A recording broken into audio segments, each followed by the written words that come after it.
everybody. I hope you're doing well out there.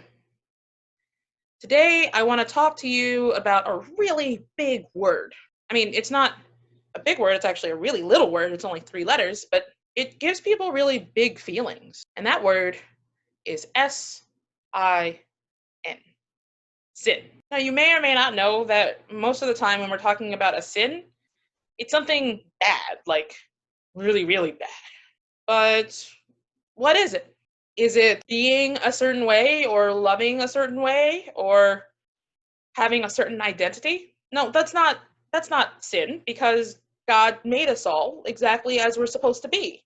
Well, is it having a certain condition or existing in a certain kind of body or looking a certain way? No, it's not that either. Bodies are good. All bodies are good. And how we look is okay. Even if it's really different than somebody else we know, that's fine. That's not sinful. Is it specifically not following certain kinds of rules that people tell you?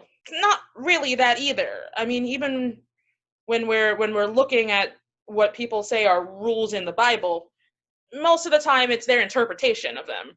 So what is it? Well, the thing that I was taught when I was a kid in Sunday school, and even when I was an adult in seminary, is that sin is the stuff that separates us from God when we don't follow God's teaching. So we believe in a God who teaches us to love one another, to care for those who need it, to support those who need that, to fight for those who need fighting for, and to stand up and speak out in the name of justice and mercy and love and kindness. When we don't do those things, then yeah, that could be a sin. Or maybe it's being mean or hateful or disrespectful to people when God tells us that we should treat all of God's creation with dignity and love.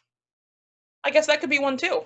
Or maybe it's just something in our lives that is a little more personal. It makes us feel far away from God when we normally feel close to God. I like to pray, but sometimes I don't do that. And when I don't do that, I forget about God.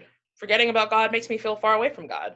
I need to make sure that I take time in my life to think about God, to talk to God, to get angry at God, to be in relationship with God. That's just me, but it's an example.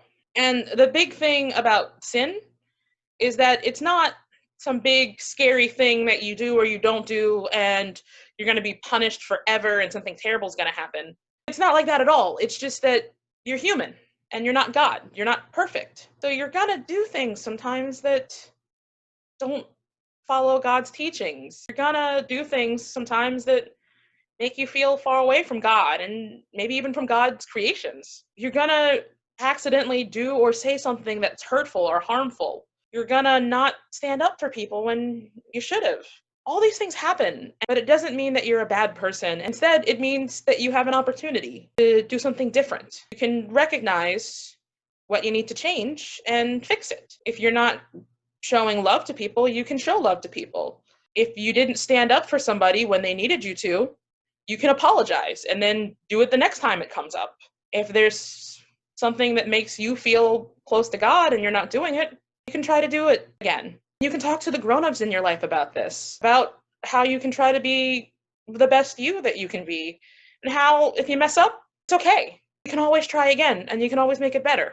It might be a little bad, but it doesn't have to be the end of the world. I guess sin is maybe not such a big word after all. I hope that you're doing well out there. I hope that you know that I miss you, I'm thinking of you, I'm praying for you, and I love you. And one of the things that makes me close to God is saying that to you every week. That makes me feel very close to God. So I do it, and I feel closer to you as well. Bye!